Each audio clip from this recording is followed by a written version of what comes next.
Hello, I'm Derek Smalls, and you're watching, or listening, or both, to Rock Shop Live with Eric Broadbent. He's the Bent Broad. You're watching Rock Shop Live, brought to you by Stewart Travel Guitars. See the incredible stowaway travel guitar at stewartguitars.com. Microphones for Rock Shop Live are provided by Rode Microphones. Now, for Music Gear Network, here's your host, guitarist Eric Broadbent.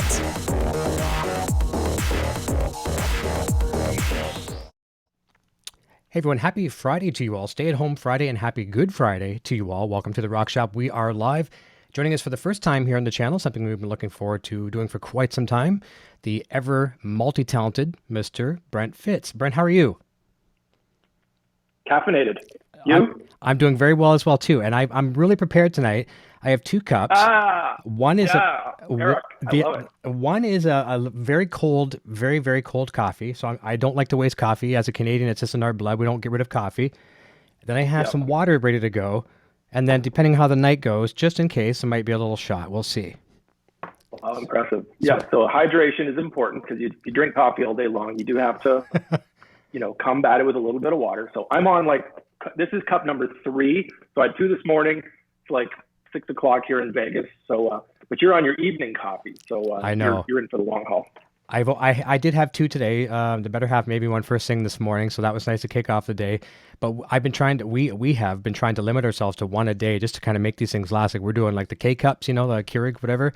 And just trying to make them last, right? And we're low. So we got to place a grocery order and hopefully have some more delivered tomorrow. So that'll be good. But before we get into the program tonight, we've got lots of fun stuff to talk about. And we got a bit of an itinerary tonight, but I'm sure we'll go off into the back roads a little bit and have some fun. But I want to wish a great celebration, congratulations to you today. I didn't even know this until your cohort and our mutual friend, Todd Kearns, posted on Twitter today. Tonight marks the 10th year anniversary of the first time you/Myles, Todd, got together and formed a band. What does that feel like? I know you're talking about it off the air today, but tell us a little bit about it.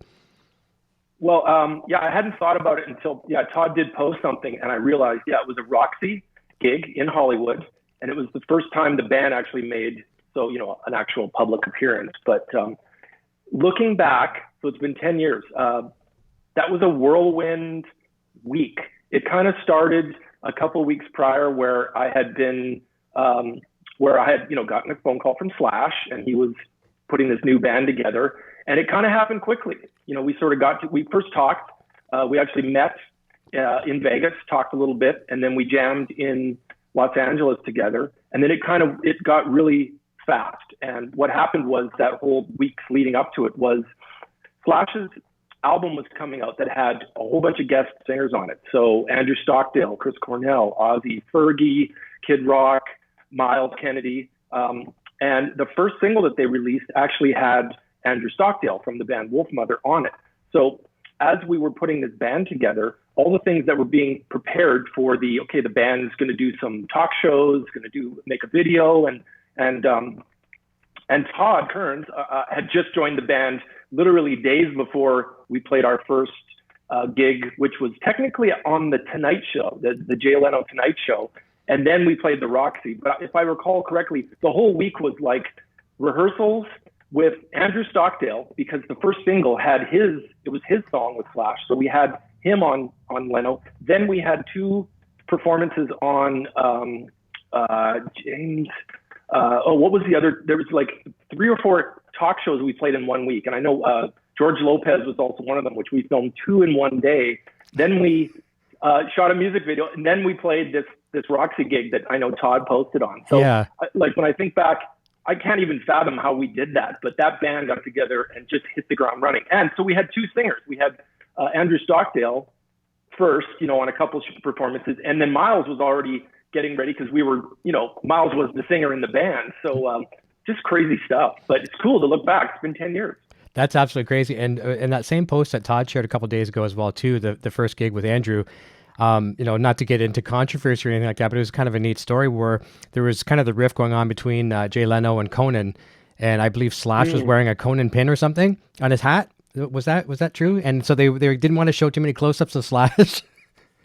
Yeah. I guess the story could be, if anyone wants to like get more into it, you could probably go to TMZ and look up, Slash and Team Coco Pin and Jay Leno performance. But what happened is, in a nutshell, there was a pin that represented Conan, and it was on Slash's guitar strap. Oh, a strap, and, okay. It didn't go over very well with some people with the Tonight Show, and it ruffled some feathers. And needless to say that there were some grumpy people. And I believe when they aired it that night, they had to do some editing because that wasn't a good idea to have that pin aired. But the interesting thing was, I didn't really know Slash well. I'd only known him for a couple of weeks, and I thought, well, this is interesting. What's going on our first show, and we've already caused some issues. But I think his album went to #1 the next day. Sometimes controversy can help, right? The newspapers reported the pin being, appearing on Leno, and even I remember my parents maybe read it in the newspaper up in Canada, like, everything okay, Brent? We saw you on Leno last night, but there's something in the news today about something went down. And it's funny how, looking back, that was a lot of craziness, being on the Jay Leno show that way. What a great story. But I think that's that whole hurry up and rush and get things done like you guys did. I mean, not that it was rushed to get out, but somewhat. You guys got running, you did all these video shoots, you did the live TV appearances. I think that was kind of a forecast of what was going to be in your future, because, I mean, he's a workaholic. And I've read in some other interviews that, like Slash loves to rehearse as more that you can, right? Yeah, and to join his band, all we knew was that I didn't know past that first week. Like, okay, maybe this is a band that's going to do some, make a video and do a couple talk shows and maybe do a couple gigs. But I don't think any of us, really knew. Maybe Slash knew the big picture, but I just thought, I'm happy to be involved in whatever this might be. But I didn't know that it was going to be, here we are 10 years later. And that's what's beautiful, is we developed into a great, a bunch of friends, a bunch of great musicians that get along well. And we kind of developed as the band went on tour and slowly became a tight band musically and personally, that we could get to a place of, write our own music. That's right. Which I think Slash in the big picture wasn't sure about that either. And it was lucky that we all kind of got along well. And he was like, we should try to write some songs together. So we did. And it worked in our favor, and it came together. The Apocalyptic Love record came out after about a year and a half of touring, and we have 3 records now under our belt and a couple live records. So it's pretty great to look back. It's awesome. It certainly is, and I mean, he could really pick and choose anybody he wants to work with on the planet. I mean, he's at that level, and the fact that #1, he chose you guys to begin with. I mean, you got the gig, auditioned, got the gig, and all that kind of stuff. But the fact that like you say, you've got 10 years under your belt, multiple, countless tours, the DVDs, all that stuff. And, the phone still rings. I remember having Todd in the show, we're talking about it, and we always saying, like, when he finishes a tour, kind of like, okay, great, thanks guys, that was a lot of fun. And, you're hoping for the future, and then the phone rings again, come on guys, we're going back in the studio, or let's get together for writing, or whatever the case may be. So it's very reassuring to you guys that, anyway, I mean, there's no such thing as job security in any gig, but 10 years is something very promising to look forward to moving forward when we get back to normal too. Yeah, I think the best thing about the experience is that, like I said before, there's a friendship created musically, on stage, off stage. And if you choose to work with people because you actually like them, then it sort of is like, well, we don't have to, sort of set it in stone as to what it is, other than we just like being, together and playing music. So it's always an evolving band. So we never say we break up, and we never say that we're, we just kind of, hey, see you soon. And the continued, Myles Kennedy is the busiest of all of us. Sure. Slash obviously doing Guns N' Roses and his own solo band. And Myles, was able to carve out an entire solo album and tour on his own, and then jump into a, Slash Myles Kennedy tour and an album cycle. And he's been out with Alter Bridge, and they put a new record out too. So, I mean, you got to give him credit for the triple, the three, he's done 3 in a row. So it's pretty impressive. It is. And yeah, he's a workaholic as well too. But I mean, that's the experience that this helps every one of you guys that are doing your different things, bring so much to the table, and there's so much influence. We're going to talk about a lot of those acts throughout the evening as well too. Just one thing I want to address too. This is no disrespect to my guest here this evening. I am unshaven and unkept, But I've decided, you know what? I was either going to go through the awkward stage and grow a full beard here, so I'm not trying to have any disrespect to you, Brent. I'm letting my hair grow, or my facial hair grow. So in case anyone's looking at me saying, Eric, you look like a bum tonight, I just stopped shaving. So here we go, just to get that out of the room. But to consider the people that are actually enjoying this, so we've got Derek Smalls from Spinal Tap on one thing, and we can't believe he's talking to Severus Snape from Harry Potter right now. Who would have thought? Can you imagine? So just quickly, anyone that's watching, Eric and I ran into each other at the NAMM show in Los Angeles in Anaheim this year together, and we were both at we were at the same hotel. That's right. Right? Yep. So we ran into each other. Can you imagine if somebody who didn't know was, just randomly saw us in the elevator and was like, I think Snape was talking to Harry Shearer or something. That'd be hilarious. Yeah. Well, soon I won't have the look because it's going to be a full-on beard. But when I go to shave it off, when it's all back to normal after this pandemic, then I'll be back to Derek Smalls again. But let's go over and say hi to a bunch of really cool people over in the chat as well, too, that showed up tonight to make this a fun show. We've got Halen Provo from Ontario, Canada, another fellow Canadian. Very nice. Nice. Ladybug is here. Roscoe P. Coltrane. Oh, man. You know how long I've been wanting to say Roscoe P. Coltrane? Dukes of Hazzard, man. I love that. We're almost the same age. I'm 2 years older than you, but I know you watched that show. Yeah, of course. I mean, Bo and Luke Duke were my childhood heroes, right? That's right. That's right. Bearded Blues Dude, I think I mentioned. Gloria Roth, greetings from Southern Alberta. A little bit out your way somewhat, or your old home. David Bowman is here. Gloria's going to make us some food and send us some rugula. Actually, she's a pretty damn good cook, so send on some food, Gloria. Right on. Mr. Hellstorm74 says, I'm hoping for a Union reunion. We'll talk about Union tonight as well, too. Jester's House is here.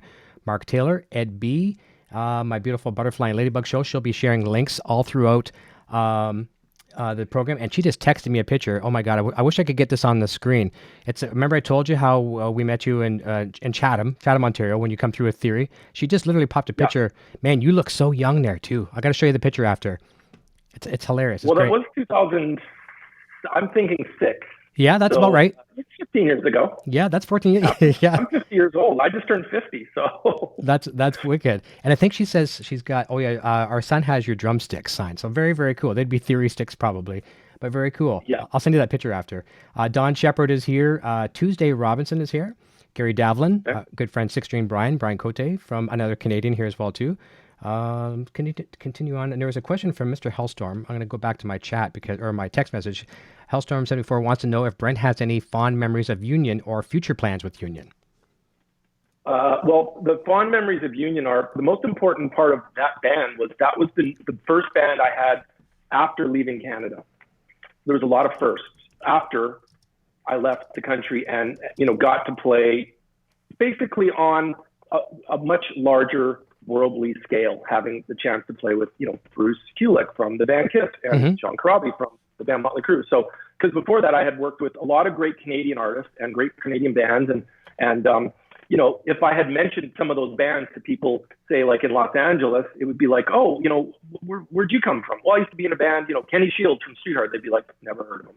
And, but we've all heard of Kiss and Motley Crue. So I think having a real good chance to work with bands that I really respected growing up as well, and 2 members from that band and making, brand new music with a brand new band with both those guys.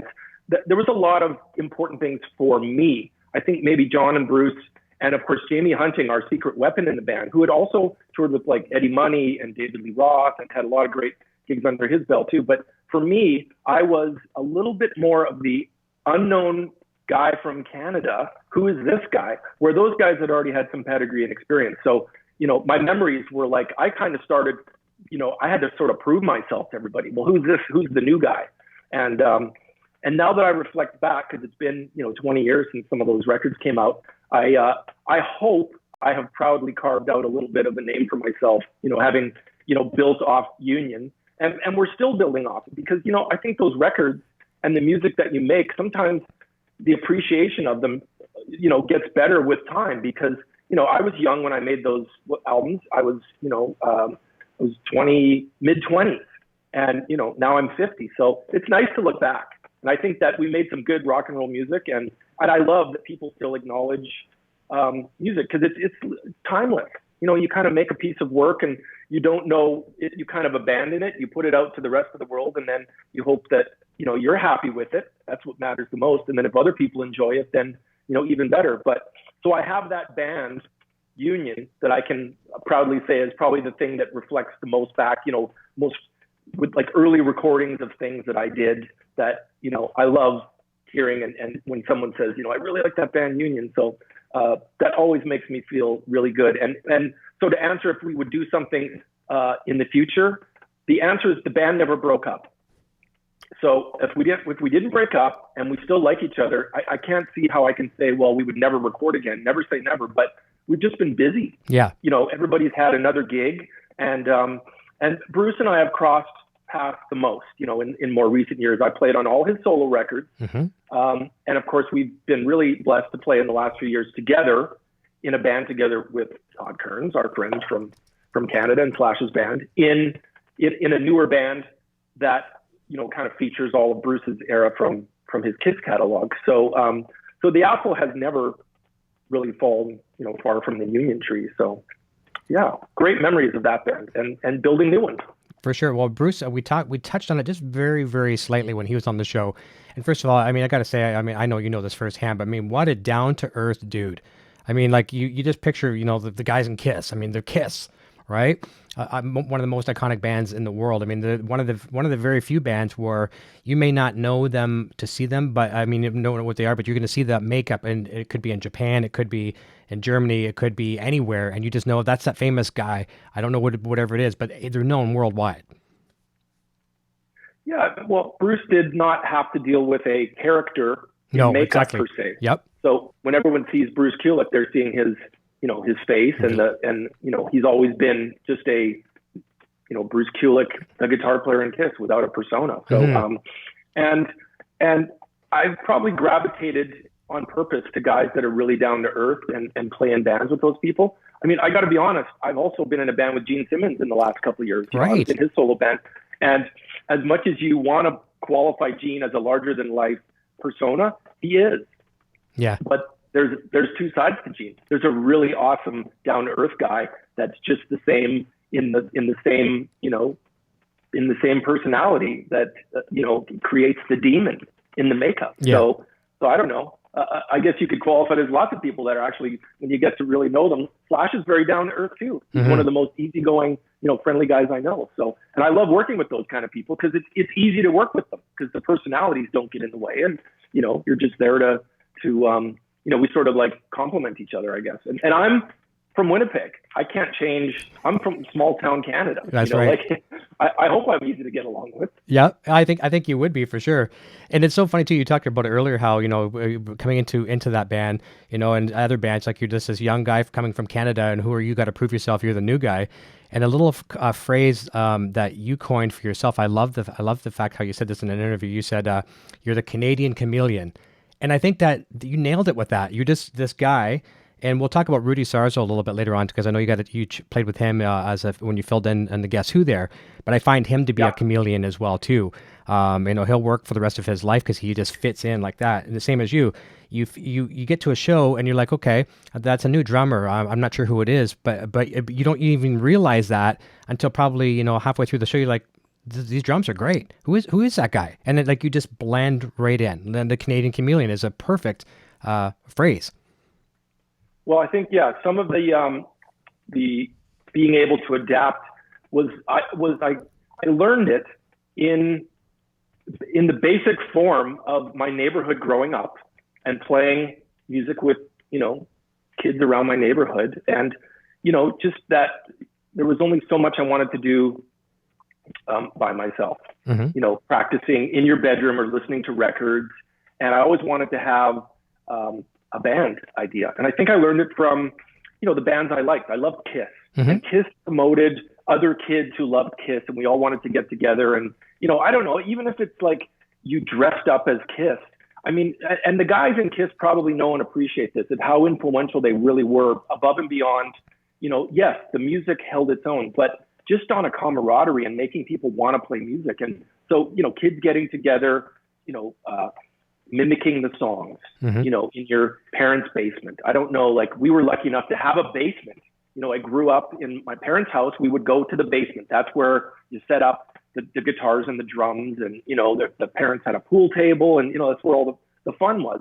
But that, getting together with other people, and then just sort of always wanting to do things on a social level. Mm-hmm. And then you put bands together, you play high school things, or then you play clubs, and there's a whole million parts of the equation in between. But I just sort of find that when I wanted to play with other people, I just wanted to be easy to get along with, because I just wanted to work with all kinds of different musicians. It's been really good for me as a player to actually expand and work with different personalities, because not only does it make me a better musician, but I haven't just played with the same four guys my whole life. I've played with such a diverse type of all kinds of different styles of music. And I can't remember a lot of the bands I played in, not for lack of not wanting to pay attention, but I've just worked with so many people I kind of forget, like, oh yeah, like when you would talk to me off camera just before we were getting together, and you mentioned about the Theory of a Deadman gig in Chatham. Mm-hmm. I think about, well, that's probably about 5 or 6 bands ago, even though it's not that long ago, but right. There's just a lot of experiences playing with people and adapting. So I guess I've coined myself the Canadian chameleon, because I enjoy just playing with so many personalities. And when I see Rudy Sarzo and we play in a band together, I realize I look up to him too, because I'm like, well, wait a minute, you played in Ozzy when it mattered. Yeah. Quiet Riot when they were the biggest band in the world. White Snake, he kept moving and moving around and up and around and up, and it's pretty impressive stuff. So if I can fashion myself always to be an adaptable musician in the business, that's about longevity. Yeah. I want to be doing this for a long time, because I'm honored to be able to have a career to play music for a living, because it's really hard, and it's getting harder and harder. People trying, like a lot of young kids will ask, well, how do you make it in the music business? That's just a very generic question. It's like, how do you make it? Well, there's a million reasons and parts of the equation that you could, explain. But I think for me, just growing up in Canada in a smaller town environment, and you live in a small town, yep. and you can appreciate not being from the big city, Toronto or, Vancouver, which would be the big cities in Canada. And when I moved to Los Angeles, that was a big, bad city, and that could really eat you up and spit you out. So, at least when I moved there in my 20s, I was sort of adaptable. Like, I had already worked with a lot of different people, and it sort of made it better for me to, you got to be able to play. You got to be able to hold your own as a musician. But I think if people go, well, that guy's cool. Mm-hmm. He's a great player. And you know what? That guy's really easygoing and adapts well. I think that's a real beneficial personality trait to have in a very fickle business. So agreed. And that's what and having a business sense too. I mean, I know it's hard for kids these days, and I say kids, younger people, to think that they need to worry about business, having a good education and business background, because if the proverbial but you do. You know what? And not to interrupt, Eric, but I spent a lot of years focusing on just make sure you're cool and people like you. And I didn't want to not reiterate that, yeah, that is very important. But without the business, you will fail in a lot of ways. Mm-hmm. And, I got a really good reintroduction to the reminders of don't forget the business. And it was because I worked with a great business guy, being Gene Simmons. And that was more recently in my life, where I had been, maybe thinking, you know what, it's good to work with him and be reminded of, like, hey man, he's one of the most talented musicians I've been on stage with. So he can hold his own musically, but he's really great at like, he rubs off on you on a business level too. So the kids don't always get in it. Like, you don't go to business school. You're just, I want to play guitar. I want to play drums. I want to play in a band. I want to play in front of people, but you don't think, well, how do I make money? How Mm-hmm. do I sustain myself? And, my parents were not in the music business, and they couldn't really tell me and support me. They were not momagers and like, they weren't living vicariously through me as, we're going to make, our son this famous person. All they cared about was like, well, we support you, and we'll, they were musical, and my sister's a professional musician too. Mm-hmm. She lives here in Vegas, and she's more harder working than I am. But I think our parents just decided, look, we'll give you all the support.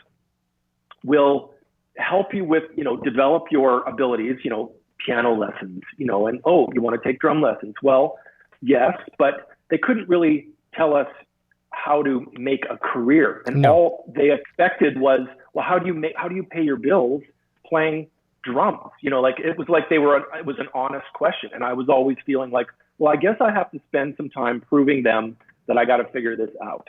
So maybe for the last, 40 years, that's all I've been doing is trying to prove to my parents, look, you can make a living, actually playing an instrument. So yeah, I'm sure they're very proud. And your mom, you talk about music, your mom had a record before you even did, before you and your sister. She recorded a record way back, correct?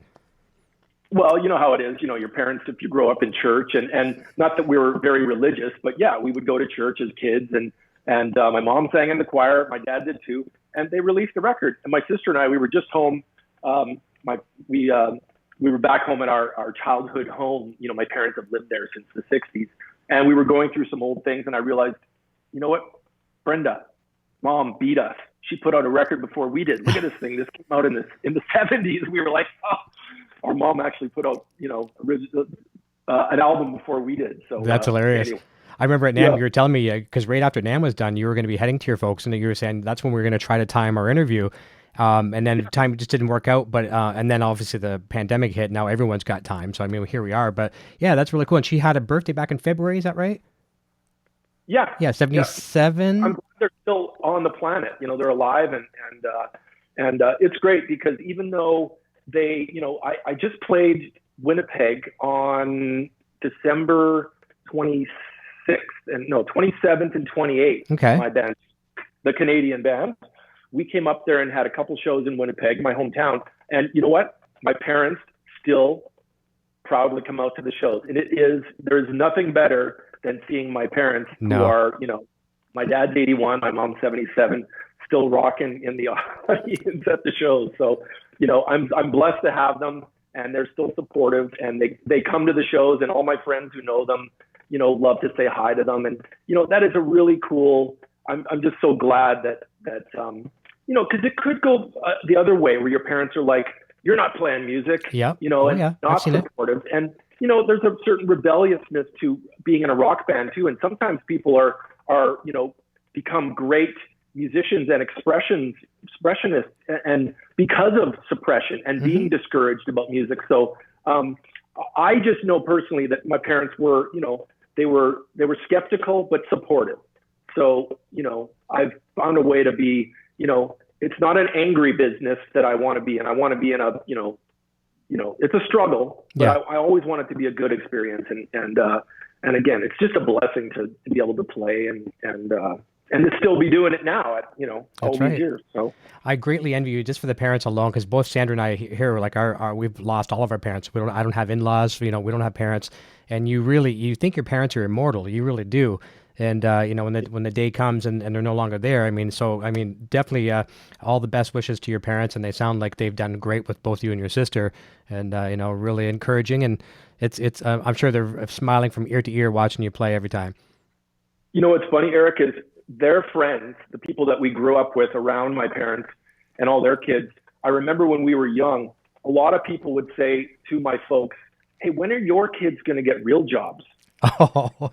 I never took offense to that, but my parents they were a little bit kind of like, wow, it's interesting how other people view a music career as not a real job, or it's not, or you're going to get over it one day and get, into the real world. But I can honestly say, and I wish, one of these days I got to do an interview with my sister, because she probably has even more stuff that I have to say, but it's really cool. My little sister is the hardest working. She's the more talented, better looking one of the two of us. And she works in the Michael Jackson show here in Las Vegas. She's on tour all the time.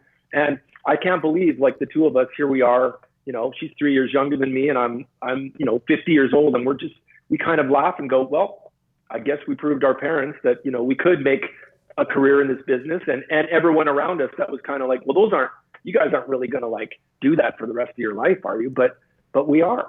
Yeah. And I'm still doing it. And you know what? Interesting that some of the stuff that's been going on in the last couple of years, I really feel is like the best that I've been involved in as far as bands.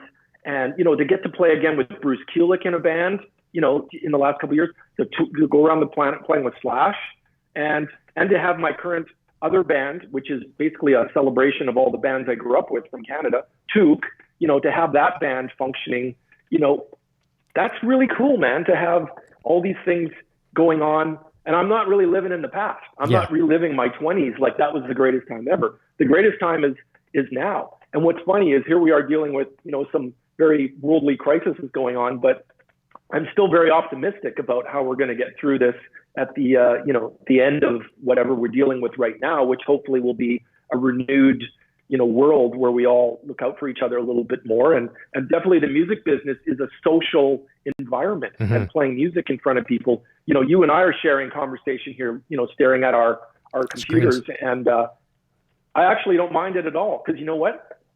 We're being more communicative than ever. So if this is good for the world, that people are a little bit more, connecting this way, it's actually been great. But I agree. How do you feel? I 100% agree with you. I think it's changing us, and I think we're we're forced to adapt with what's thrown at us. So if let's say we have a horrible climate change and it's freezing everywhere, we're going to learn to acclimatize ourselves to the temperature, or different things come at us, we have to respond. And if we don't, we'll get swallowed up, just like the young kid going to LA and maybe not making it.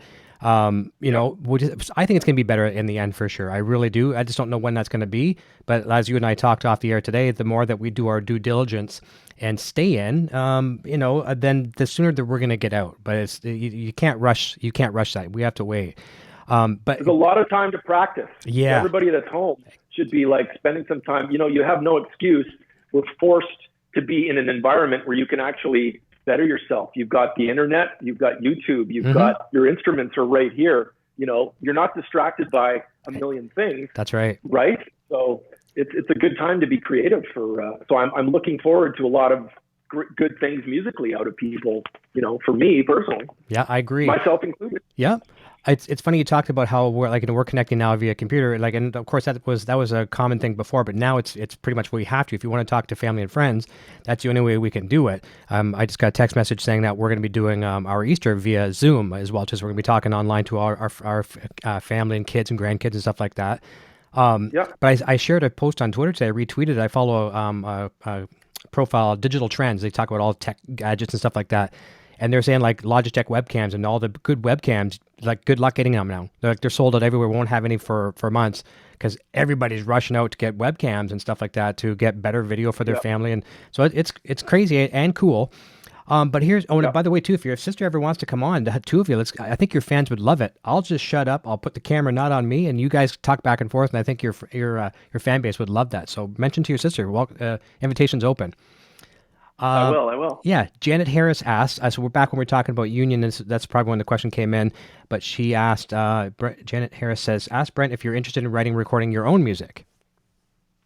So great question. And I qualify myself. So over the years, having played with Slash, a lot of people, I think generally would say that, they've seen or they know me as the drummer in Slash. That might be the most recognizable gig, although there's been a lot. But I personally, I always say that I'm a piano player first.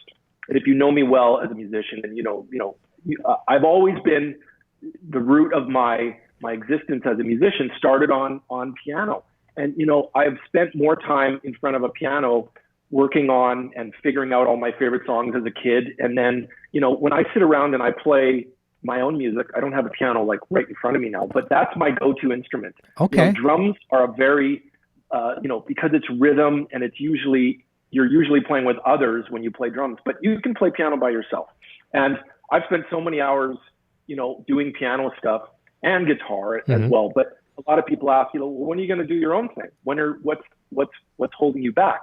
I mean, again, the Canadian chameleon has been so busy playing with so many people that I haven't found enough time for Brent, the solo artist, to put some time into that. But so maybe the pressure is on now for Brent to go and do something on the piano that just sort of leaks out and becomes available at this time. So maybe I'm throwing that at myself to say, hey man, you better get your solo thing together. But I could and should. I'd love to do that. And that's a great question. Well, I love Janet.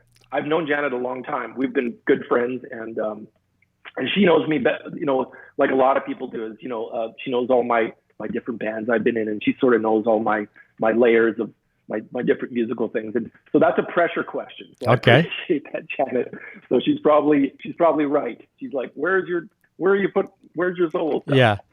What I'm going to do now, because of this, I'm going to go back and watch this video after. I'm going to timestamp the spot where you said that, where Janet asked that question, and when you say to yourself, I have to throw that at myself to get going on it, and I'm going to send it to you once a week, queued up, and remind you got to do it.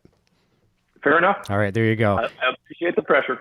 And here's a funny one. This is funny. Cassandra, she's upstairs. She watches the show upstairs, and she's kind of my producer while the shows are on, and she uses voice to text. And she sent me the next question. She had to send it twice because the first time it didn't come across, and I giggled like a little teenager. Roscoe wants to know if Brent is a Big Rack fan, and then she corrected the spelling. Big Wreck fan. Big Wreck, the band Big Wreck, Canadian band. But it come across as Big Rack first, so we had to correct that. So I know those guys well. I know Ian Thornley well, and I loved when the first record came out, but it came out in like 95 or 96 when I had just moved to Los Angeles. And I remember, when I had just got to LA, they were kind of like a huge Canadian band, although I think they had some history in, like they all went to Boston, Berkeley or something. Mm-hmm. So anyway, yeah, I've been a fan from day one of that band. Myles Kennedy and Ian Thornley are actually like best buds. So yeah, we've done tours and shows together with, Theory of a Deadman. We did a bunch of, gigs up in Canada together. And I do love Ian, and I love that whole band. And so the answer is I'm very gushing towards Big Wreck. Yes. Nice. I put Ian up there as one of the best guitar players on planet Earth. Like, he is mind-blowing good. I can't describe his style. It's I've kind of said this a few times. It's like watching, and I mean this in the utmost respect. It's like watching a drunk come out of the bar at 3:00 in the morning, and he kind of falls against a pole, pulls back over, goes back, does a little run and a jog, but that's with his playing. And I don't mean that he's sloppy. I mean that he's so technically genius. You just don't even know where he's going to go next. And I think, to qualify him and what probably his back experience is probably not that far off from mine. Is there was a lot of opportunity in Canada to play clubs and hone your skills before you had to, it really matter. And a lot of us had bar band experience. Todd Kearns and I talked about that all the time. Like we were like well-oiled machine. We were schooled musicians mm-hmm. just by being on a stage in our teens.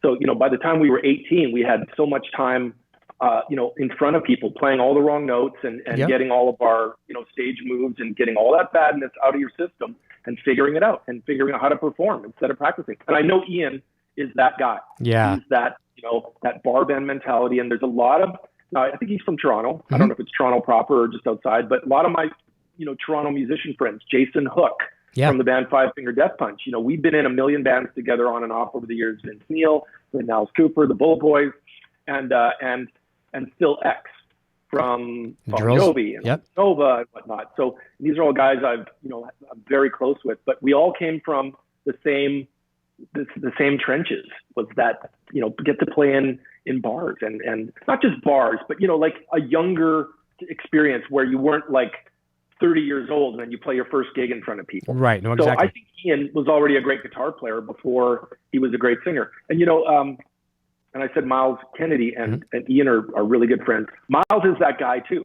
Myles is a guitar player first. And I've been in a band with him now 10 years as the lead singer, but he's a really damn good guitar player. He is good. And Flash will say that too. Everybody will be like, Myles is very, very much, he's a secret weapon on guitar, but he's the same thing. I think he got to play at a younger age, and we're just lucky that we got to do that in that time.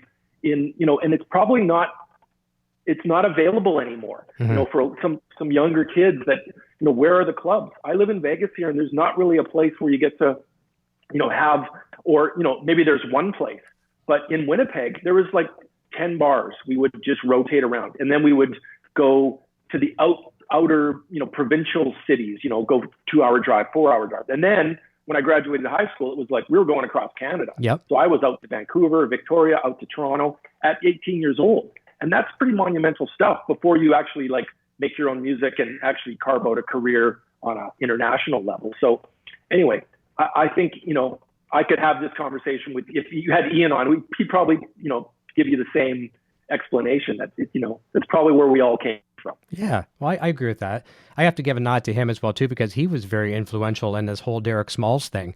I had him. He's been on the show probably. Ian's been on the show probably about 4 times since I've started, and it's been a pleasure every time to talk to him. And he always brings his A game. But the one time I had him, and it's when I used to use Google Hangouts. So when let's say you're speaking, the camera would switch to you, right? And then when the next person speaks, it switches to their camera for a second. And I had him and Sean Tubbs on at the same time, and it was really funny because Ian just loves Sean Tubbs. Sean Tubbs loves Ian. And Ian sent me an email one day and says, "Hey, Erica, what gauge strings does Sean Tubbs use?" I'm like, "Why don't you ask him yourself?" But on my show, right? Yeah. So I said, "Let's get it together." Yeah. So we did that. And so I said something, and the camera switched to me, and Ian stops me. He says, "Hey, just stop talking for a second." He goes, "Dude, every time that camera switches to you, I swear I'm talking to Derek Smalls from Spinal Tap." So fast forward 2 years later, and I sent to Ian a text or an email. I said, "Guess who's on the show?" And he's like, "Dude," I think that's all he said was "dude," like this, right? It was pretty cool. Yeah. But here's another good question as well too. Actually, more of a statement, and this is nice. And I hope I get the name right. Loretta Gerlach says, "Thank you for these events. Makes the pandemic times so much more tolerable." Awesome. That's nice to hear. Yeah. Awesome.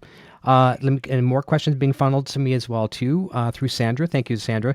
If I don't mention your name in the chat, I'm not actually following the chat as much. I'm getting them through Sandra at the moment. Bearded Blues Dude says parents are judged by their children and children are judged by their parents. Okay, there you go. Word. And Leo asked, "What's your favorite?" Oh, this is a good one. I know this is tough. This is like picking a favorite child or a favorite guitar. But Leo says, "Which one of your favorite songs from Slash and Myles Kennedy and Conspirators?" Do you have a favorite song? Okay. Yeah, I do. I think it's Wicked Stone. Okay. And the reason is that song probably fits the everybody on that track. And that was from the last record, World on Fire. We all kind of agreed, like, if you would have to represent what our band sounds like, that song sort of has all the right pieces of it. It's a real driving, cool rock song. But that one to me always represents, if I was just to play one song, hey, what does that band sound like that you play in with Slash? That would be the song. Okay. I would play. Good question for sure. And another one from Julia Matthews asks, how would Brent rate his vocals? My vocals? Yeah. Well, I've been, what I believe is, as a musician, you don't have to be a virtuoso like, the lead singer, like, you have to be able to explain yourself and the language of music, and to be able to express yourself and ideas through your voice. So I don't mean like you don't have to be the best singer, but you should be able to sing. So I've always, in all the bands,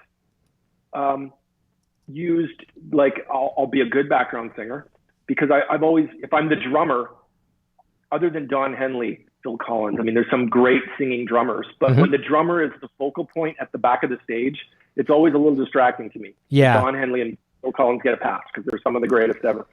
But so I love to sing, and I love to sing in a band. I love, a lot of my bands, when I was, doing covers, we would play Journey songs and stuff that would have 3- and 4-part harmonies, Boston, and all that. And those are my favorite times when, we would do vocal warm-ups. When I sing in the Guess Who, when I fill in playing in the band, the Guess Who, which is with Rudy Sarzo on bass, and I fill in for Gary Peterson, the original drummer, there's always vocal warm-ups. And that band is a singing gig all night. So I actually really love doing that gig and filling in, because the pressure's on to not only fill in as a like, kind of like, don't try to change what's already established, and chameleon myself, again, into the gig and fill in Gary's shoes, but I get to sing all night. So that I love. And I sing in the Slash band as well.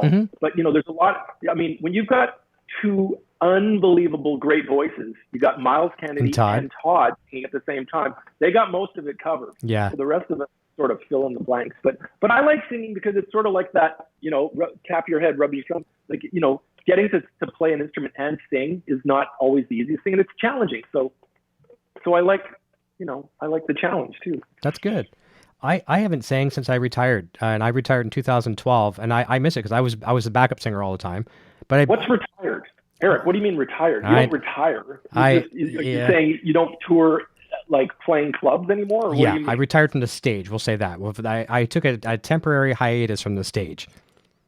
Well, you're on stage right now. We're on a podcast. Not gonna happen. Not gonna happen. I don't care how much I love you, man. I'm not singing. But anyways, no, I want to get back to it because it was just that thing that other way to expel energy and connect with people. So I miss it. Yeah. Enough about that.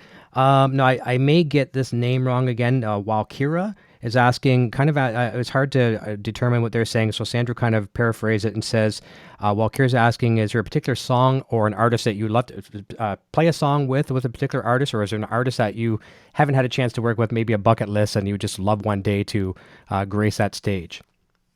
Yeah, I mean, gosh, there's so many. I'd probably be, at the top of the extreme list, which is just out of this, it's ridiculous and out of the stratosphere. But who wouldn't love to make some music with, Paul McCartney, somebody of larger than life level. Any of those original architects, the pioneers of all the great music, the Zeppelins and all that. Just to be able to have, a little bit of experience making, and it's more about like make some new music with somebody that helped define the entire music industry. That would be great. But I always kind of joke and say, like, I always wanted to play with Don Henley.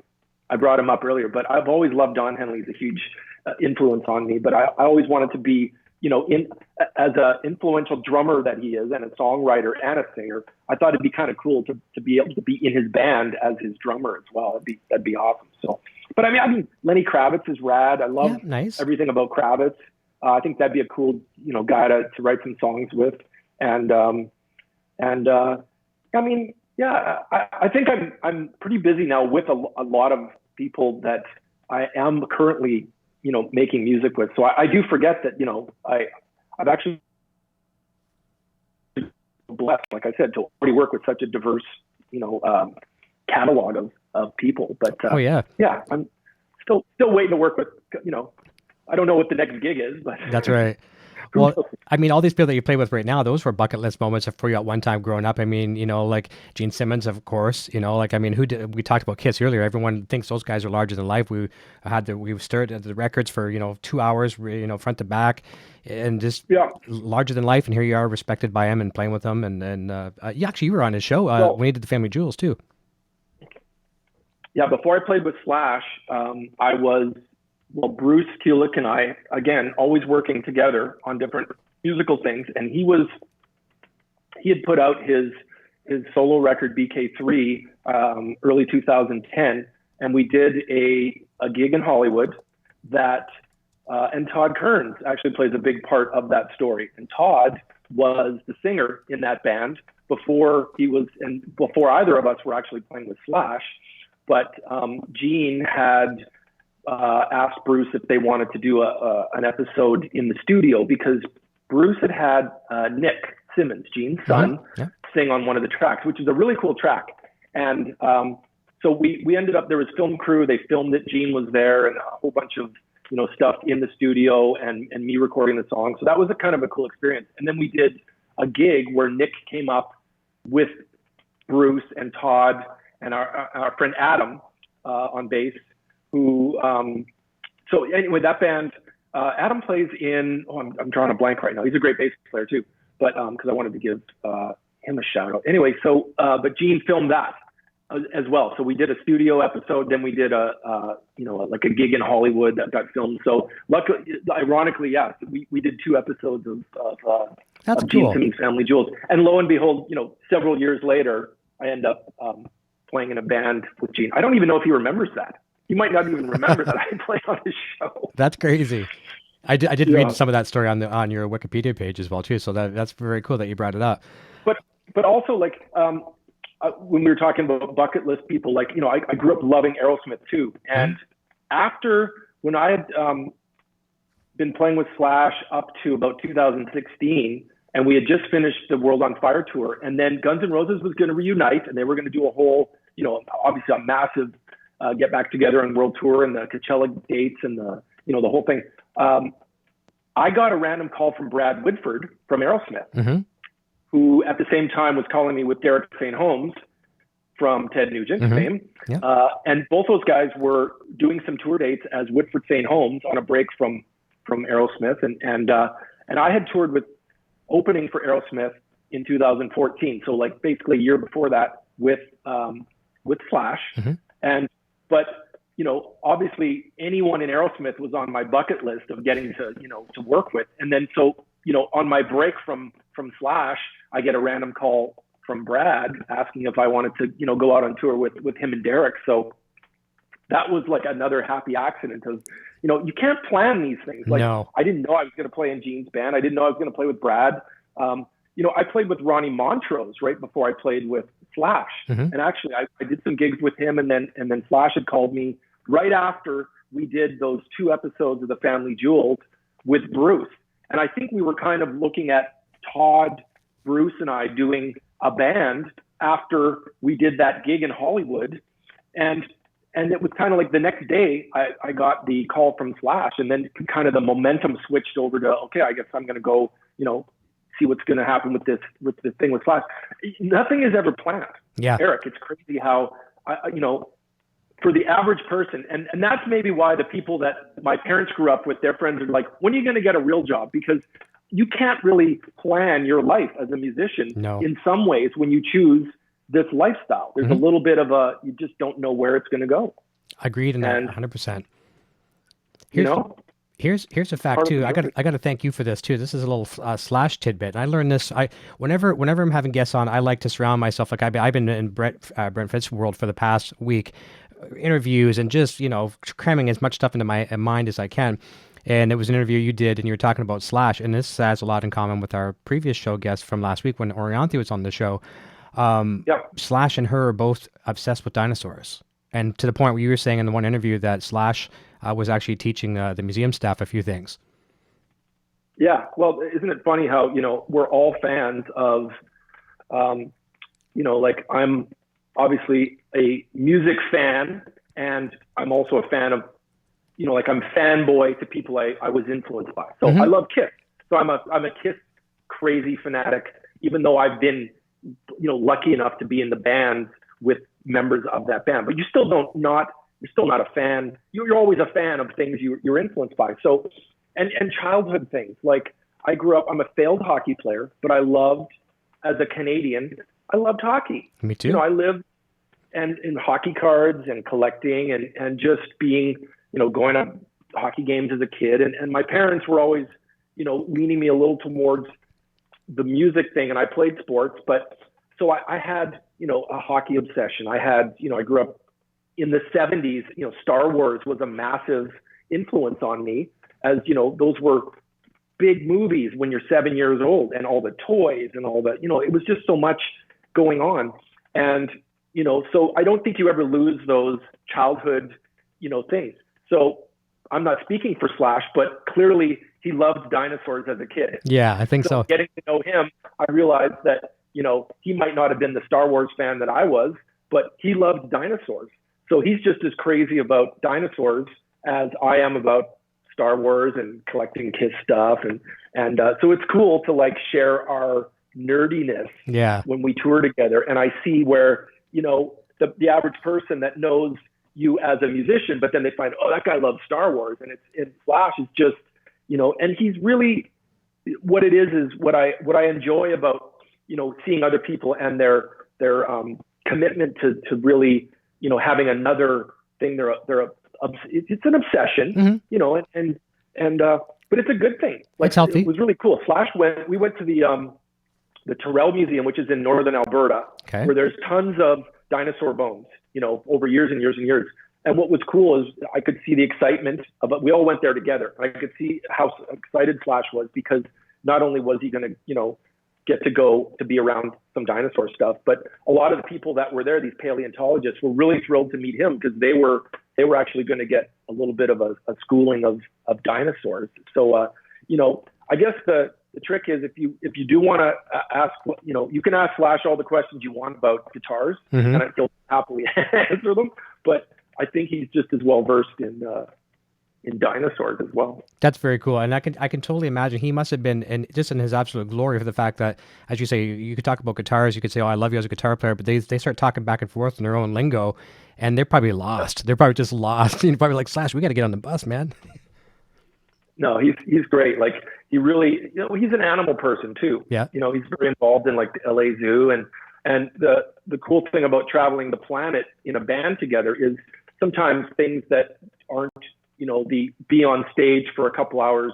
The other stuff is like, oh, let's go to, a sanctuary in Brisbane, Australia, and go, visit some animals on behalf of Slash, because he knows some people. Mm-hmm. And, you get kind of like a chance to go be around koalas and wallabies and that's cool stuff.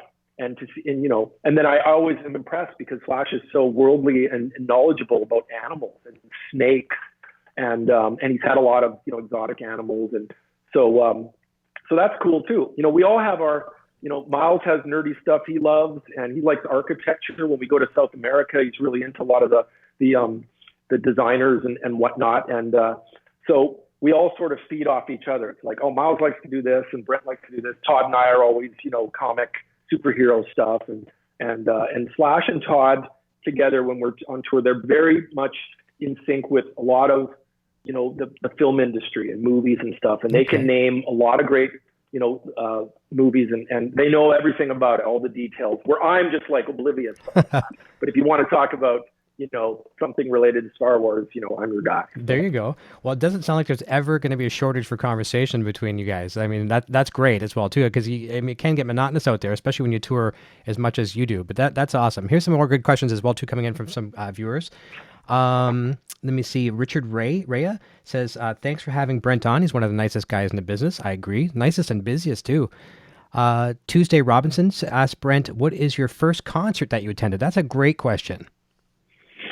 So I'll say the concert that I bought a ticket for and paid for, and in 1984, I went to see Van Halen. Oh, nice. Your favorite band. There you go. Eric. Yeah. So I did see some other stuff before that, and I don't remember as well, like if it was an official concert per se, but of course I saw a lot of live music and whatnot. But the first rock concert I went to, I was 14 years old. I bought a ticket. It was $7, and I saw the Van Halen 1984 tour. And I sat in the very top corner of the Winnipeg Arena. And when they opened up with Unchained and Dave Roth came out and did the splits, and it was just like there was smoke coming out of I think I was smoking cigarettes, and I didn't even smoke, but I was just like, holy shit, I can't believe what I just saw. Yeah. But that was my first concert. Yeah. Fantastic. I wish I could say mine was Van Halen. Mine was Kiss. I was a Kiss fan long before I was a Van Halen fan, and mine was the Dynasty Tour. I think that would have been Cobo Hall, I think. Yeah, it was something. I think it was Cobo Hall. No, it took me a moment to even remember who was the first band. I was going to say Van Halen, but Cobo Hall, I think. So that was cool. Oh, yeah. See, you were lucky because you got to, you benefited from those shows in Detroit as well. Mm-hmm. So, yeah, because it was like pretty much an hour to the border. So not bad at all. Yeah. And Winnipeg was not always on a tour schedule. So a lot of bands, of course, would cover Toronto and maybe do like Calgary and Edmonton, but they wouldn't do Winnipeg. So I was lucky if we got, some of those tours. So, a lot of stuff bypassed. But I remember in the mid 80s when it was a very influential time for me to go see concerts, from 84 till about 88, there was like every rock band that I loved actually came through. So I saw the Scorpions, I saw Iron Maiden several times, and I saw, then when you and I talked off camera about Dave Roth when he came through on the Eat 'Em Smile tour, that was huge. But Judas Priest and Bon Jovi, and I saw Kiss. So I saw the Animalized tour. That was my first time seeing Kiss. That was also in '84. Then with Bruce Kulick on guitar. And funny because Todd Kearns and I always talk because he grew up in Saskatchewan, the next province over, and he probably saw them the night before. Oh, wow. They came through and played Regina. So funny that actually Kiss did come through and play a lot of the prairies in Canada where a lot of the bands, they avoided. Like Paul McCartney, I remember it was a really big deal in, I don't know if it was like 88 or something, but Paul McCartney finally played Winnipeg, and it was a stadium gig. And I was actually on the road by then, so I didn't get to see him. But I saw Pink Floyd on the Division Bell tour in Nice. 90, I don't know what it was, 91 or something like that. But it was hard, still, being in Winnipeg until I moved to Los Angeles. What's funny is when I did move to LA and I had just started to work with Bruce, I saw Kiss on that reunion tour play at the Forum. So that was like pretty monumental for me to go see Kiss at the LA Forum on the original reunion tour. So and I went with Bruce. So how funny is that? That is a very cool story. That's very cool. Another question here as well too. That the fans today got the greatest questions. So that was a good one from Tuesday Robinson. The next one is from Gloria Roth. Is there a song or two that you'll be singing in the next Toque release? And before you answer that, I got to give Corey props because I didn't know anything about Toque. I'm not gonna I don't ever profess to know more than what I know, and I knew nothing about Toque until Corey come on the show researching, and I was, oh my God, Toque, the covers that you guys do. I mean, I called Sandra down here. I said, Sandra, you got to come hear this band. And I started playing the whole thing because we had Apple Music. I'm going through the whole thing. And I was like, I don't want to say better than the originals because that's kind of disrespectful to the original artist, but I think it was better. And they just brought me back to being a kid, all those happy memories from Kim Mitchell and all that kind of cool stuff. But regardless, are you going to be doing any vocals on the next Toque record? Well, and just to qualify what Toque has always been is it's a fresh coat of paint on those great songs. It's an updated sound to what was already great. So we've never tried to, as a band, and Toque, which is a very Canadian reference, in case anyone from a faraway country is like, why do you call your band Toque? Or is it Toque? Or is it Toque or whatever? Yeah. So, Eric, you're Canadian, and you know that Toque, for me, it was derivative of, yes, we know it's a hat, usually a pom-pom, very winter kind of hat thing. But I always remember as a kid when Bob and Doug McKenzie from SCTV and all that, and the whole the very Canadian parodying of Toques and hosers and beer drinking and all that stuff. And when they had the movie Strange Brew and all that, the Toque was sort of like the quintessential, uniform outfit. So we just, ironically tongue in cheek named the band after something very, very, very Canadian. But anyway, as far as the songs and qualifying those songs, they're all stuff that we were influenced growing up in Canada as kids that were clearly influenced by all kinds of bands from around the world, but specifically Canadian music because of the benefit of having, Canadian content on radio and whatnot. So, I've said it many times, Todd will say it, Corey and Shane, we always say that, we knew AC/DC was a big band, but we didn't know that the Queen City Kids, who were from Regina, Saskatchewan, were any less of a band because we heard them on the radio at the same time. So those songs are very important to us. And what we've done is sort of reintroduce them to people who never got a chance to hear the Queen City Kids. They're a big band to myself and the other guys, but somebody who is in Australia or Japan or, Brazil is going, I've never heard of the Queen City Kids, but now they get a chance to hear some great music. And we've not really tried to take the songs and twist them up and spit them out a different way. We're just honoring what was already good and just give them that new fresh sound. And we can't help it. It's going to sound fresh because of the re-recording of it. Sure. And Todd's voice sounds awesome. But here's the thing is, we're all kind of singers in Toque. So we've been, experimenting with different songs and we just kind of felt like, and Corey he's a great singer too. And he always has sung, in his family band growing up and whatnot. But the Bryan Adams songs always seemed to work for him. So we were like, well, Corey, you should sing, that Remember song by Bryan Adams. And so he ended up singing on the record. And maybe, it's an ever-evolving band. Mm-hmm. There's no reason why I couldn't sing a song. I'm not saying I wouldn't, but that's a very viable option. Is maybe I sing a song on the new record and Shane. And, we're always working on new original songs with that band and what's the next bunch of covers? Because we kind of we're trying to bring the band up to speed where, we did it for fun. It was always a charity thing at first where we were like, let's just get together, have some fun, play some songs we grew up on. But now it's kind of become, it's a real band. Yeah. And if anyone hasn't, known yet, we actually have been able to release our own song with a video, and we're taking it slow because we don't want to alienate because, we started playing all these other songs and we just don't want to abruptly go like, okay, we're not doing any of those songs anymore. We're only doing these new songs that you've never heard, because that doesn't necessarily, ease people in. So So probably singing makes a lot of sense on a new Toque record. So good question and very possible. It is a very good question, and it's funny too. You get some of the stereotypes of us here in Canada. They think like the essential Canadian uniform is a Toque, Tim Hortons cup, and some snowshoes, and that defines our Canadian. But it is pretty much. And a hockey stick. Yeah, that's right. Pretty much for sure. What's the other question here as well too, and that was a great movie, the Bob and Doug McKenzie days, and there was some Geddy Lee Rush in there as well too. We'll talk about some Rush. When do we talk about Rush and our love for the greatest Canadian rock band of all time, Eric? Well, I'm gonna bring that up next. I just want to make sure I don't miss anybody here because our fans are so awesome with these great questions. But Rush is on the agenda tonight for sure, and next week as well too. Texman, hey Brent, what is your favorite comic book character? Another good question. Well, it's not Captain Canuck, although I did collect Captain Canuck. Let me think. I went through Swamp Thing for a while. I went through Spider-Man more than Batman. I was definitely a huge Spider-Man fan. So I would probably still say to this day, Spider-Man is still my favorite. Okay, that's a good one.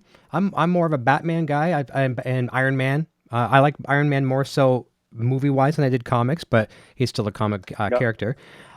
Here is a really nice kind of a question and a statement from Steven Slavensky, if I'm pronouncing that right. It says, how do you stay so down to earth? You've changed my opinion on rock stars. I only know Winnipeg. I can't change Winnipeg. So the answer is, this is what it is.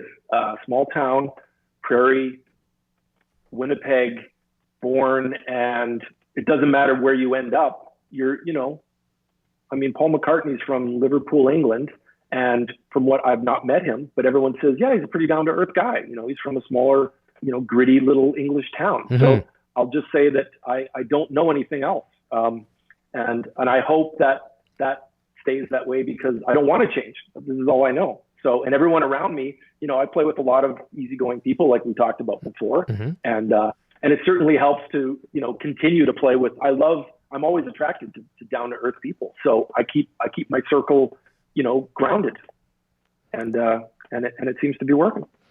Very, very well said. Yeah. Keep you grounded is the key thing for sure. And here comes a question from George Batter, and he's leading into Rush here. So we'll start on that for a second. He's asking about your thoughts on Neil Peart, and I found out about Neil's passing through Todd. I told you this off the air. I was at one of my clients' stores. I was picking up some vitamins or some healthy stuff for Sandra, and I'm in line. They happen to be really busy that day, and I'm going doing what I usually do, and I'm going to check out. I'm looking at Twitter, whatever, and Todd had said something along the lines of, "Oh, so sorry for the loss," or something. It was very nice whatever he said, but he was kind of replying to something else, and I replied back. I said, "What happened?" And then he replied back and said Neil had passed. And I remember you remember where you were and you saw the space shuttle blow up, and you remember when the OJ Bronco going down the highway, slow speed, all those things. And I will forever use that as a memory. I know where I was when Neil passed. So thoughts on him as a drummer, and obviously Canadian, it's in our DNA when we're born. But what are your thoughts on the trio? So I spent the 7th and 8th grade, somewhere around there. Every day I came home from school and I played side one of Moving Pictures and I played Exit Stage Left. And I just religiously did that that's just what I did. I came home after school, and that's such an important piece of my drumming education and musical education. So I think Rush left an indelible impression. So musically, obviously very challenging, very technical stuff. I still say there's a lot of melody there too, that, people will overlook the progressive side and say, well, it's very, nerdy, or it's very, it's over the top and over people's heads. But actually there's a lot of great melody. And we can also qualify, of course, the lyrics. If you want to qualify the lyrics, some people don't even listen to lyrics, but there's so much more there to go. And what will happen is, as years pass, I think, like a lot of great music, we will be continually going back to those Rush records and over-analyzing and thinking, wow, we really missed a lot of great stuff here that, you've heard 1,000 times, and then you go back and listen. And Neil Peart was a genius. I mean, he was the professor. And so, just to have the experience of being a Rush fan. I mean, I know some people that hate Rush, and that's fine. Me too. Everybody, music is an acquired taste for, it's subjective. So, but for me to call Rush one of the most influential musicians for me, I just felt like, and it wasn't just that they were Canadian, but I just sort of felt like the challenging, the idea that Neil, was he the best drummer? Some people will say yes, but actually he would probably, be very critical on himself, saying he was, not the greatest drummer, and that all those songs that he wrote, drum part wise, were hard for him to play every night. And I don't think he nailed it every night. And that's what's cool too, is he was very real. And I saw Rush many times, and some nights it was like brilliant and magical, and some nights it was a little bit more loose because they just wrote this music that pushed and pulled. It couldn't ever be perfect. It was so much going on. But so for me as a drummer, like if you went to see myself play with Slash, where would you go? Well, Brent, he doesn't play anything like Neil Peart, but it's more about the discipline that I learned as a drummer about being very articulate with your parts. And I use every chance. The lesson I learned from Neil was everything he played mattered. There was no disposable, a drum fill meant something. Right. And even if he played straight through, there was a reason he was playing straight through. But so a lot of the artists that I've been lucky enough to make, new music with and make albums with don't require the progressive approach and, this drum fill needs to be really, really over the top in this section. But I always take the ideas of like, make every part that you do play on a record impactful and matter, even if it's the simplest, part. So even though Neil Peart is known for his progressive and, the technical level of excellence, I always kind of felt like he just actually gave me a lesson of like, there was something to be learned about making it matter. And he never just played whatever. Yeah. He thought out his stuff. He rehearsed to rehearse. And when they made records, they were well thought out pieces of music and not off the cuff. And although I do know later in life, those guys as a band tried to be a little bit more loose and not so rigid with some of their stuff. But I just find like, if Permanent Waves and Signals and of course Moving Pictures and, Caress of Steel, those are like my records that really were, very integral to me as a fan and influence. And now that I'm the bass player that people are like, wait a minute, you play bass? Yeah, I'm the bass player in Toque, even though I am the drummer as well. But Geddy Lee as a parts and singing bass player, talk about, great musicianship and a keyboard player. So I've probably been just as influenced by Geddy Lee as a musician, as a keyboard player first and a string instrument guy and playing bass. So, that whole band has so much, for me. And Alex Lifeson's always been like a little bit of the glue in between, and all his parts just always mixed in and out. And again, real important, impactful stuff that wasn't disposable. But and for three guys to make all that music, not being the regular, 4 to 5 guys, even more cooler. So I could go on and on about how cool, it has been for me to be a Rush fan. And where was I when I learned of Neil's passing? Well, I was actually I won't remember, but I remember the exact spot I was. I think I was at home, but I just remember the feeling of that, like, wait, that person has actually left the planet? That's impossible. You know how it is, like I've lost, family members, loved ones, animals, and you just have that feeling. But it seemed like Neil was, so much to a lot of people that I was just like, I can't believe that guy is not going to be here anymore. So yeah. And just another quick side story, but I was really, really lucky and blessed on the last Flash tour to have Gump, Lorne Wheaton, who had been and worked with Neil as his drum tech for most of the last, 20, 30 years of Neil's and Rush's career.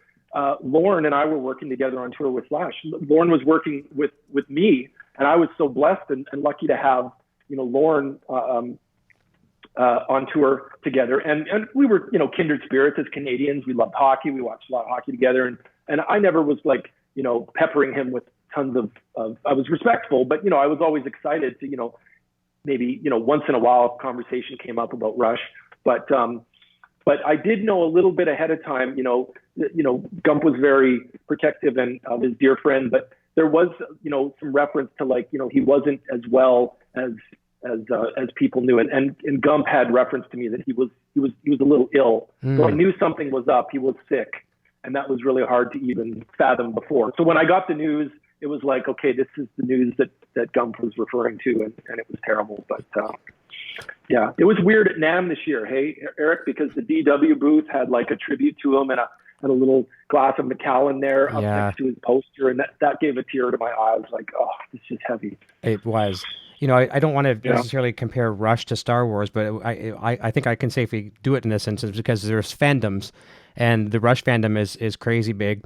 And like you said earlier too, you could be a Rush fan or you could choose not to, and that's fine. And everyone has their own opinions. I just suggest to people as a piece of advice, don't go to a Rush concert and say Rush sucks. I'll give you that piece of advice. you can have your opinion. Don't ever do that at a concert. But yeah, you could be a fan or not. But just the fact that, in Star Wars, right, you feel that sudden disturbance in the Force, so to speak, that proverbial thing. I think musicians around the world either felt it or the minute they were told is like, whoa. I mean, it rippled through, it was shockwaves, from every walk of life. Yeah, well, you saw it on the 6 o'clock news. That's when you knew it was, Yeah. The CBS News in Vegas here. I was just like, wow, he made the, every news channel. So there you go. And again, we're going to be revisiting this for a long time. There's a lot of layers in those albums and those lyrics. And hopefully everybody can, if you haven't discovered Rush yet, there's definitely something in there that, he left a lot to be, revisited over and over and over. So I agree. Yeah. And this may sound as a silly analogy as well too, but I still think I'm on point with this. Another comparison to Rush, I will compare them to some of my favorite sports heroes growing up. Like I didn't really worship sports, but I liked sports. I used to watch football, baseball, and hockey. That was my thing. Never really got into basketball, but there's certain players that get the Gettys, the Alex, the Neils were exactly what I'm about to say. Like Joe Montana, as a football player, a fan, he was my hero, and Jerry Rice. Those two guys were my heroes, and they wanted me. They made me want to play football, even though I could never play football, but they made me want to play. Michael Jordan and basketball, and some of the Harlem Globetrotters, and seeing those as a kid growing up, they made me want to be a basketball player. Steve Yzerman on Detroit Red Wings, I used to love them. I loved him. And that's what those guys are like. You may not ever be a drummer, or you may not ever be as good as Neil, or you may not be become a bassist. But those guys, for that 90 minutes or 3 hours, whatever the show may be, really make you want to go home and pick up some instrument. Here's a great story to add to that. So, growing up in Winnipeg, and the Winnipeg Jets were my favorite and still are hockey team. And Bobby Hall, who's a legend, and was on the Jets, and of course also, has his own legacy with the Chicago Blackhawks, even winning Stanley Cups. But and he's definitely one of my he's a pioneer of the game, and he's definitely one of my heroes. There's many, Wayne Gretzky, the list goes on and on, Teemu Selanne, and even the new players. I'm still, I'm very intimidated by sports people, and I think it's maybe because I'm a failed sports guy.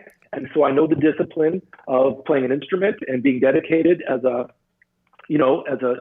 a very selfish world to be a sports, athlete and a musician. There's a lot of similarities. Yeah. So I've had great conversations with other people in sports, and sometimes the unanimous conversation comes up that they want to be musicians and musicians want to be sports guys. And so I had a conversation with my hero, Bobby Hall, who in recent years has luckily become an acquaintance through some friends. And we've shared some dinners and some travel experiences where I've gone on. It's crazy for me to even comprehend, but I've had some great conversations with Bobby Hall. So he told me, he goes, Brent, if I could have gave my career up to be Buddy Rich, I would have done it in a heartbeat. So that rang an interesting, wow, one of the greatest hockey players wanted to be Buddy Rich, the greatest drummer. So there you go. That's cool. That is. I look up to Bobby Hull, and he looks up to, Buddy Rich. So it's funny how that symmetry between sports and music. Well, that goes back. I forget who had the really good comment earlier. We've already mentioned it, but when they were talking about you being down to earth, and that's where where people sometimes think that you guys are, we can't approach you. I mean, we're fans of you. You're fans of the next person, and that person's fans of the next person. It's at the end of the day, you guys put your pants on the same way as everybody else. Of course. Some of us have to wear a belt, some of us have to let some belt notches out, but it's the same thing every day, right? So it's just common sense. Yeah. Yeah. Here's a comment from, and we're going to be wrapping up in a couple minutes as well, too. This is from, this is good. Here again, we asked earlier about your favorite song to play with Slash. What's your favorite Rush song? And I got a story about this in a moment.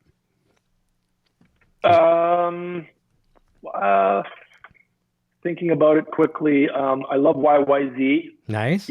Selfishly because it's a very drum heavy Sure. thing, and that was on my everyday coming home after school list. I liked playing the live version because on Exit Stage Left, there's the drum solo in the middle. I emulate the whole drum solo and blah, blah, blah. So I put YYZ as my first go-to. But, Toque has covered a couple great ones. Of course, we play Tom Sawyer live almost nightly. And I love playing that one on bass or drums. And, but we did Spirit of Radio lately, which I think is, a great song. But I mean, I like songs like La Villa Strangiato. Oh, heck yeah. Hemispheres. I'd probably put La Villa as my favorite Rush tune to play. I saw a nice picture you had. I don't know if it was around Christmas or whenever it was, but you had the picture disc of Hemispheres on the record player. That was a nice shot. That was right when he passed. Oh, that's what it was. That's what it was. Right. Kind of a little bit of a memorial. I was having my morning, MOURNING, morning retrospective weekend. Yeah. I went through a whole bunch of records, as we all do, right? Yeah. You're reflective, and I went through all the albums, and I was just like revisiting and celebrating Neil's legacy. So, yeah. Nice. Well, where I was going to go with that favorite Rush song, I put a post on my Facebook last night. This is 100% Rush content. And it's Van Halen and Rush content. And obviously, it's one of the last things I posted before going to bed, and I didn't really give it a lot of thought. And I had some people tear me a new ass because they didn't get it. Was more of a statement. They didn't get it. And I said, Rush's Xanadu is Van Halen's Unchained. Let's discuss. And people are like, because they thought of saying they ripped off the melodies or they're trying to layer them over top. There's nothing even close. I'm like, you're not getting it. What my point was is if you had to take, and I've talked about this more when I used to do a lot of Van Halen stuff on the show, if you had to take a song, first of all, I would say a record, and put it in a time capsule. So 300 years from now, Society of Robots or whatever cyborgs we have, they open it up. Okay, we got this Van Halen. What's this record? Let's play it. And boom. Okay, well, that record would be Fair Warning, in my opinion, to represent Van Halen's career as a whole. Now, if we had to break that down to one song, Unchained for me would be the one I think could describe it in that 3.5 minutes, whatever. You feel the party sense, you feel the sex, drugs, and rock and roll, you hear the crazy guitar. That describes Van Halen. Yep. And to me, this is arguably, I mean, everyone can argue this, but to me, Xanadu does the same with Rush. I just think that there's so much going on. It's a long song, which most Rush songs are, but that was my idea. Xanadu and Unchained represent those two bands many years into the future. Yeah, I definitely qualify. They're like not deep cuts, but they're important pieces of the catalog. And without them, you can't not include them as, top 10 songs or something like that. Yeah. But I do love Unchained. I do love Fair Warning. Mm-hmm. Actually, my Van Halen introduction, of course, I was influenced by the first record. Mm-hmm. And I remember jamming those songs in like 1980 in my first, jam band in the basement. And I remember we played You Really Got Me and It Ain't Talking About Love. Everybody did. Mm-hmm, yep. But it was more like Diver Down really turned me on. I don't know why that record, it was, covers heavy, but like The Full Bug was like one of my favorite tunes. But Fair Warning, I mean, I like Mean Streak, I like Sinner Swing, but Unchained. So I know Dave Roth, has been using it in his set. I think he's been opening the shows, on tour with Kiss, and it gives me goosebumps. There's something about that riff. It's cool. And it's a good one. And as far as Rush songs, like there's certain ones that just give me goosebumps, when I hear them too. Like, of course, they've opened with, Tom Sawyer a million times, but just some of those like Cygnus and some of those special songs, deep cuts in the Rush set. Like, so I saw the second last Rush show. I saw Irvine. So their last show was at Staples Center on the last tour, but I saw the second last show. And, it was that tour where they played from their most recent record and ended up from their first album. But it was pretty cool that, that it was like no stone had been unturned, and they played all kinds of, not so common songs. But I'm usually a fan of the deeper cut. I'm, like we were talking off, earlier today, and you were like, Van Halen, Oh You Wait 1 2. My favorite song on that record is Mine All Mine. Yeah. Who's going to say that? Oh, I know. I love that. Yeah. Well, lots of drums on that one too, which is really cool. And that is the thing with Rush. Rush has such a huge discography. And because of, Canadian radio, it is another thing a lot of people don't know. I've had some friends come over here from the States, and they'll stay over here on business for a week or something like that, or maybe they're vacationing. And they're like, man, you guys got some good bands up there. And they don't really realize it, because here in Canada, we have a thing called CanCon. I've worked in radio for about 8 years. You have to play, I think it's about 70% Canadian content, for the FCC or whatever the licensing agreement is, SOCAN and all that kind of stuff. But that's why they get to hear a lot of other bands. But the radio usually plays Rush's hits, right? They don't necessarily play, it's like, the Trees and things like that. So when you get into those deep cuts every once in a while, when we have to force ourselves to get in there because we don't get them on the radio, you're like, oh man, this song is... Sometimes it's hard to find a Rush song under 5 minutes. Exactly. No, exactly right. Which is why they're going to play Limelight. Yep. And, Red, I don't know, like What Are the Common, In the Mood or something like that, gets played a lot. But agreed. Last two comments of the evening here. These are great. The fans have been awesome tonight. Lizanne Jean says, hi, Brent from Montreal. Could you please say happy birthday to my sister, Marlene? Happy birthday, Marlene. Is Marlene in Montreal as well? Happy birthday from Las Vegas. Awesome. That's nice of you. Thank you. And Taylor Myles says, when you were younger and still here in Canada, how did you decide it was time to pursue music in the USA? Hey, just for clarification, so Taylor, are you listening? He already knows. I love Taylor's drumming. He's a great little up-and-coming drummer. He's not that little, but I've known him since he was very little. And I've always joked, and I said, Taylor's going to take my gigs one day. But you know how it is? Like, you kind of grow up, and I was always the young kid looking at other older musicians and looking up to them. And then one day you either play in a band with them, or, it's just like the tides turn and you become the older person in the band. But I sort of view Taylor as he's the young me, sort of following in the same footsteps. And he lives in Calgary, and hi, Taylor. But I think the trick is, and he's got great supportive parents, and Taylor's going to get all his experiences in Canada playing with lots of different musicians. And then at some point, you just have to go find the next, the bigger pool of opportunity. So for me, and this is my example, is when I was living in Winnipeg and I played across Canada, I was debating, am I going to go to Toronto? Am I going to go to Vancouver? And I actually did go to those places many times and was looking for something that spoke to me, that said, okay, this is where I'm going to plant myself because this is the next step. And I had toured there a bunch of times, but I didn't feel the connection to the industry and to live there and have what I wanted to be the next thing to push me to the next level. So for me, it was actually moving down to the States. And that's a very big move. And that's a big move when you're a foreigner, and it's not like you're just welcome. You can't, as a Canadian, you just don't, come on to LA, come on to New York. It just doesn't work that way. There's a lot of, a lot of moving parts to that, immigration being the biggest one and the biggest hurdle. So, but I think just going to a place of opportunity, and Taylor, hopefully he gets to go to the NAMM show and see the influence of all those people in that one, weekend of all the musicians are there, all the gear, and everyone's interacting. And that was my first, when I moved to LA in 1996, I was 26 years old, and I moved and I went to the NAMM show, and I was like, as soon as I had seen all these people in one place, I was like, this is where I need to move to.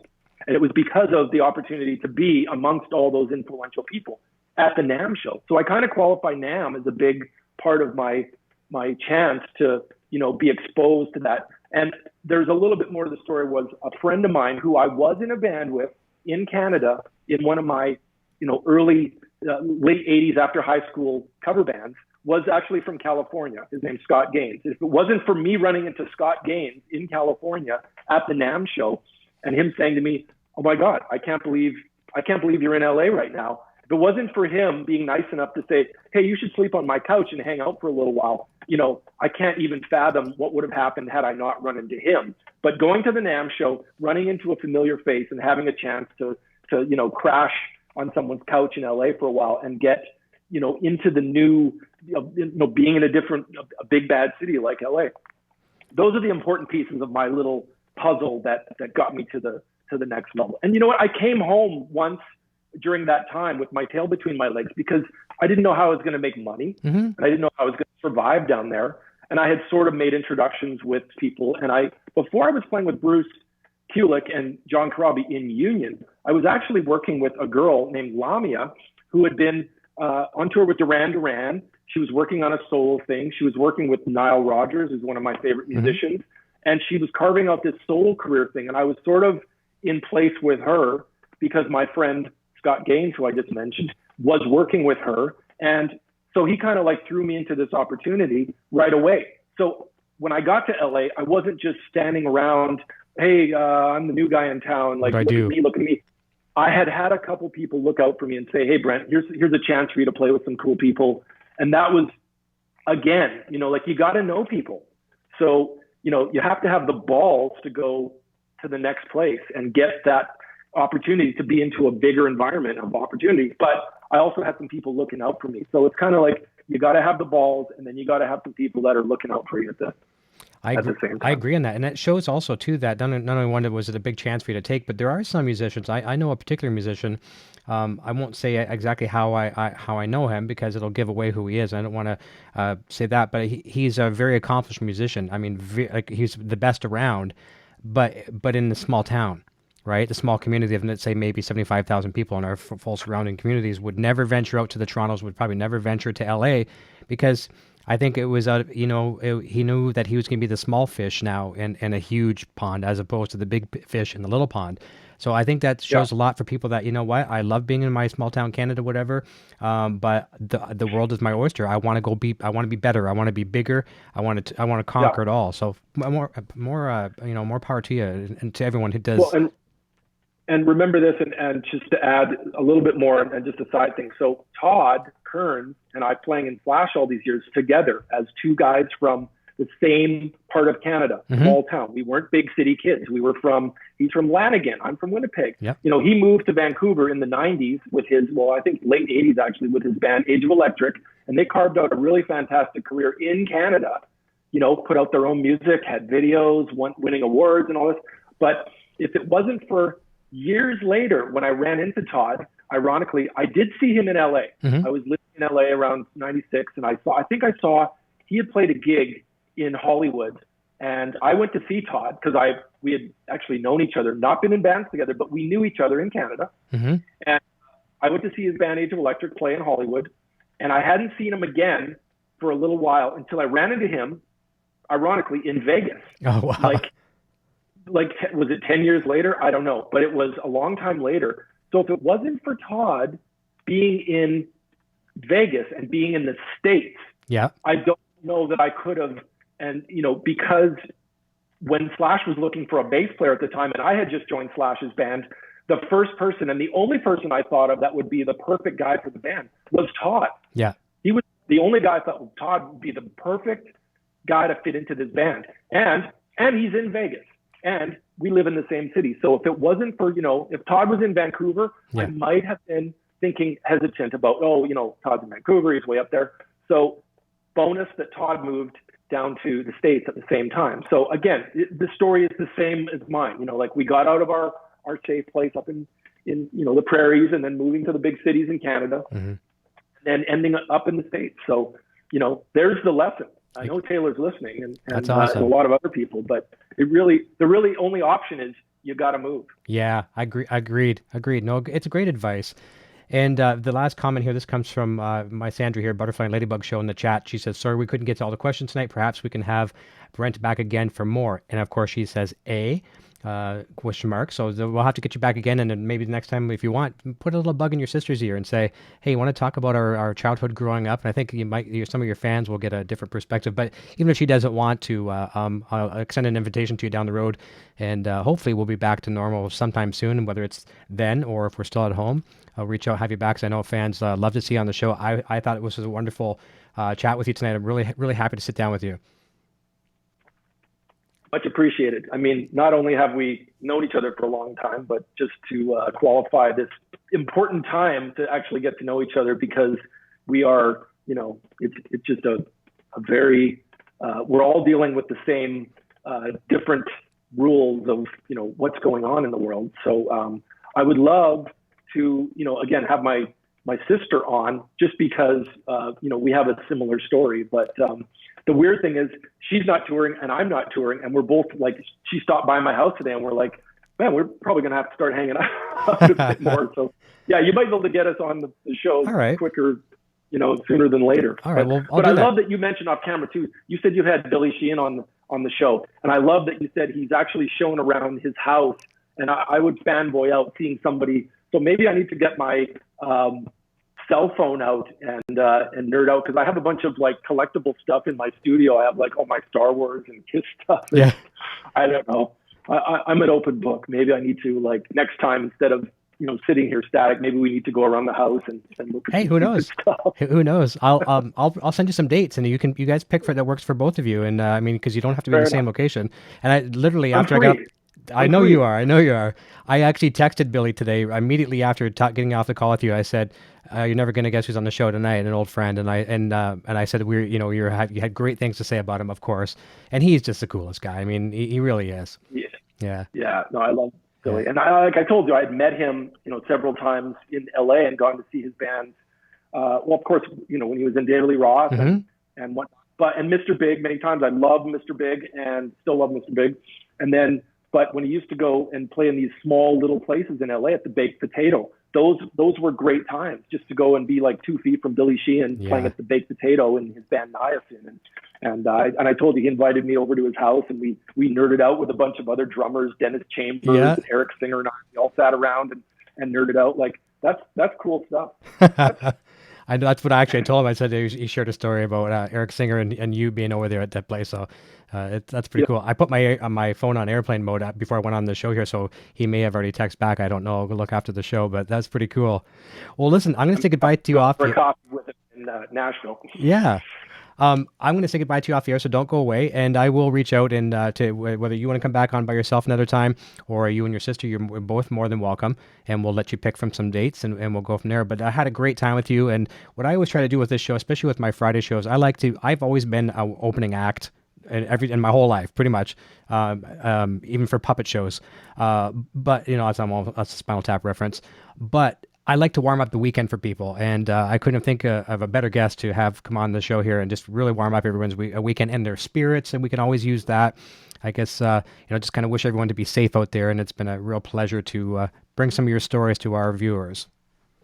Much appreciate, Eric. I really enjoy your opportunity to talk to people, and I'm a fan too. I went through all of before we even met, I was already watching all your podcasts. Aww. I told you I was like, the Pete Thorns and all those other. Yeah. I watched Orianthi last week, so Thank you that you're giving all this opportunity for people to enjoy, and anyone that's listened for the last hour and a bit. I really appreciate people spending the time and getting enlightened and sharing some good vibes, because we all need it. We need good vibes right now. Mm-hmm. So, and everybody be safe and just be careful with, we're all social distancing, but we're all connected more than ever in some interesting way right now. So this is a wonderful time, although it's scary, but I'm looking forward to getting back on stage, as we all are as musicians. So we'll just have to ride it out. Exactly. And do me a favor, next time you're texting Slash, tell him, this guy up in Canada, he looks a little bit like Derek Smalls. He promises to study dinosaurs really, really hard if you go on his show. Just I'll get all the books. Slash will not watch Spinal Tap, the movie. It's a curse. It's a jinx. So if you reference Derek Smalls, we will not. Okay, so take that off the table. No, we can't do Spinal Tap. Okay, I get it too, because there are some horror stories in that movie, in that show, that basically I think It's all true. Yeah, that's why. I know, It's right? true. Wasn't it Steven Tyler, I think? Steven Tyler had a problem with it, if I'm not mistaken, if I read a correct interview, where it was too close to home for him for some of those mishaps. Yeah, I mean, anything you can joke about and laugh under your breath about getting lost under the stage, and those guys, everybody has had that experience. Yeah. And it's creepy that movie, which was so well done, because a lot of that was unscripted. And anyone that cares, if you really want to go down the rabbit hole with an experience, because we all have lots of time right now, get the special edition of Spinal Tap, which has like 5 hours of unreleased footage. Yep. And it's just brilliant. And those guys, there was very little script that they went from, and they just winged that whole movie. And it's classic. And it's a whole, everybody in the music business watches that and just gets shivers, like, oh, yeah, that's a little too close for comfort. I know. As we wrap. Right. It's a jinx. You shouldn't watch it. Yeah, I know. Tour. Just never watch it. I'm going to try to get Michael McKeon on the show, and I might have a bit of a connection with that, because I'm having one of his, he's a great guitar player, great singer, great actor. He played Chuck McGill in Better Call Saul, and so he was kind of a protege to my guest that's going to be on the show next week. Patrick Fabian plays Howard Hamlin, and I've had Derek Smalls on the show, so I think that'd be really, really cool to talk some Spinal Tap with, Derek. That would be David. You have to. Yeah, I'm going to reach out and see what I can do. I saw Spinal Tap. They played in Vegas. Greg Bissonette was on drums, and I actually saw a Spinal Tap show at the House of Blues in Vegas in like 2002 or something. So I've actually seen Spinal Tap live. That is so cool. That's an epic way to end the show, man. You're getting to see Spinal Tap live. Love them to death. Yep. Awesome. Yep. Okay, I'm going to say goodbye to you out there. Everyone, have a fantastic and safe Easter weekend if you're celebrating. Remember that we're live over on the Helix Hour Sunday, 3 p.m. Pacific, 3 p.m. Eastern, 12 p.m. Pacific. I have guitarist Alex Stravilla on the show. And next Friday night, of course, Patrick Fabian from Better Call Saul. Everyone be safe, happy Easter, and we'll see you next time. Thanks so much. Cheers. Hey, you're still here? Eric Jr. here, reminding you to check out our full lineup of quality merch. Available right now in the Broadstash Boutique. Quality products and fast shipping. Visit broadstash.com today. Video production services for Rock Shop Live are provided by Design 39 Media. Visit design39media.com for all your website, photography, and video production needs. Microphones for Rock Shop Live are provided by Rode Microphones.